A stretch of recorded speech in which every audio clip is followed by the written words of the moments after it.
Tonight, the former President Donald Trump is living up to his infamous penchant for filing lawsuits. He's going after the big social media companies that banned him from their sites for spreading the so-called big lie about the 2020 presidential election. Listen to Trump make his case.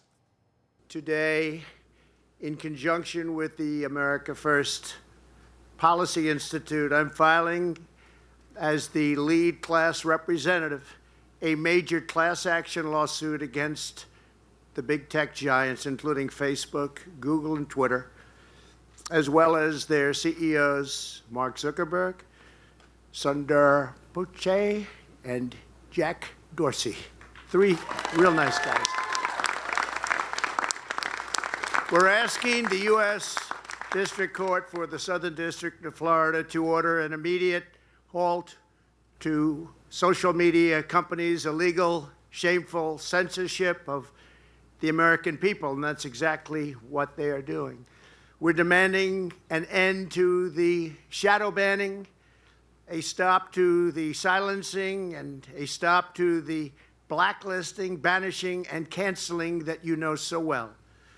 Our case will prove this censorship is unlawful, it's unconstitutional, and it's completely un-American. All right, let's discuss with our top legal analysts, Jeffrey Toobin and Laura Coates. Jeffrey, does this lawsuit have any realistic chance of succeeding?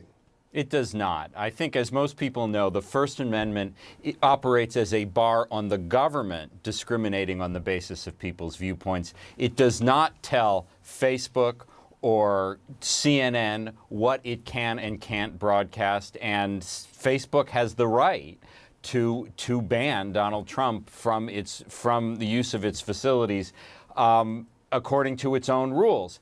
In addition, this is not a class action, and Facebook has a rule that if you are going to sue Facebook, you have to sue in California, not in Florida. So it is a publicity stunt, it's a phone-raising device, but it will get a lot of attention. It certainly will. You know, Laura, he claims these companies are violating his First Amendment rights. What do you make of that claim?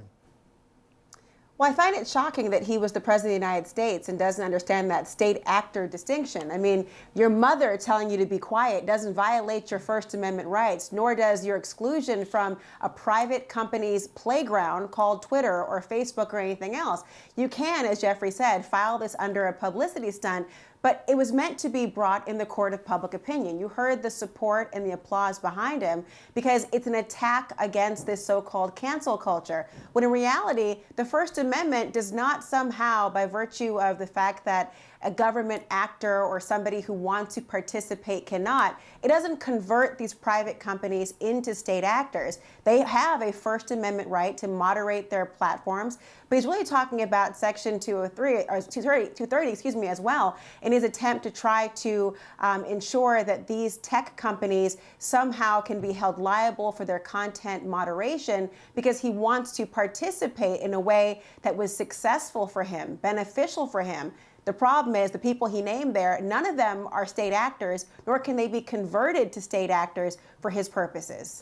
But if I could, add one point. I mean, Laura and I agree, and I think everyone who is familiar with the law will say that this case does not have any merit. But there is a problem here, and even if you don't like Donald Trump, you have to understand it, which is the power of these companies. I mean, these companies control a tremendous amount of the information in the world. Think about another company, Amazon Web Services, which essentially runs the cloud.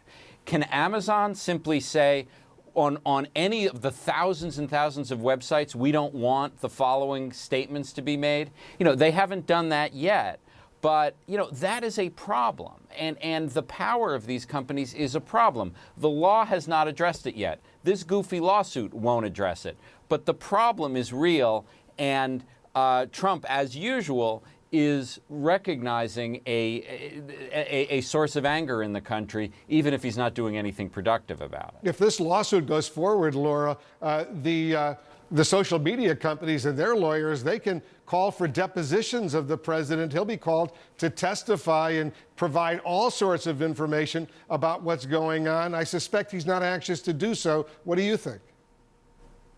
I mean, it's amazing how often people sort of circle around Donald Trump with the hopes of getting a deposition out of him. And oftentimes what happens is the reaction is, the result is a written response to questions and best his recollection, et cetera. But as Jeffrey talked about, the idea here in terms of being able to depose him to say what? Obviously, we all want other information from Donald Trump, but the idea of what? Whether or not these entities are state actors, whether the President of the United States, the former President of the United States, is aware that they're not part of the executive, legislative, or judicial branch, and therefore they're not part of the Congress shall make no law aspect of these things. What gets you about this case is, of course, as you're talking about Section 230, both Democrats, Republicans, liberals, conservatives, right wing, left wing, they all would like to see the changes to the Communications Decency Act. There are questions about the idea of the parameters of these powerful organizations, but the First Amendment is not the vehicle or the conduit to do so, and to conflate it really is just idiotic. You take this lawsuit, in Florida. Does it hold any merit? None, Aaron. You know, sometimes we say, oh, we'll have to wait for the facts to develop, or we'll say it's a very complicated area of law. Not here. This doesn't even set forward a cognizable legal case with merit at all. So the fact that he claims a First Amendment violation, which is the only thing that he claims here, he's claiming it against private companies. You can only claim a First Amendment violation against the government. So right out of the gate, this has no merit at all. I suspect it will be swiftly dismissed. So, Dan, this, seemed to be coordinated at some level. Less than an hour after Trump announced the lawsuit, a text message goes out to his supporters trying to fundraise off of it. How successful will that be? I mean, how much do you think this riles up the base? Well, I think it'll be successful from Trump's point of view in that he's just trying to stay relevant. He's trying to stay in the news, and we're talking about him. But, the lawsuit's going to go nowhere, and I think the fundraising, the ultimate rewards from the fundraising attempts will be just a blip here. But, Trump was silenced. He said that when he was deplatformed, he said he was going to launch a media empire, and that's basically fizzled. And I think this lawsuit's an admission of that. So, Jennifer, the lawsuit does claim, you raised this point, that Facebook's a state actor, not a private company. So conservative lawyer George Conway, husband of Kellyanne, tweets, quote, "What makes this Meta insane is that he's claiming that the Facebook was a federal state actor because it was entangled with the federal government at a time when he was president of the United States." Now, Jennifer, when you take a look at this, Trump, has filed 1,900 lawsuits, according to USA Today, right, before he even became president, right? Filing lawsuits, many of them frivolous and dismissed, is his MO. But, when you take a big picture look at this, even though this may be frivolous, and I know you think it's going to be dismissed, do you have real questions about the whole issue of these private companies now seemingly controlling free speech in this country in many ways? Well, it's really interesting because what he's doing here really is lobbying. I mean, lots of people have those questions. Congress has been in all sorts of hearings over the past few years about this question, and Congress can regulate it. They can legislate in this area. So what he really should be doing is just making this point, calling his congressperson, taking out ads, using the huge megaphone that he still has, notwithstanding that he's been kicked off these platforms, to make this point. But what you don't do is file a lawsuit. I mean, that's an abuse of the court to use the court for something that really is lobbying, not setting forth a legal reason that you've been injured and you're entitled to compensation.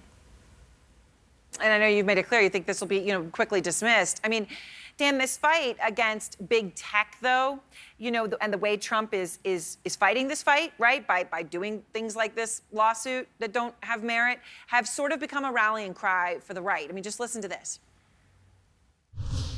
The internet's hall monitors out in Silicon Valley, they think they can suppress us, discourage us.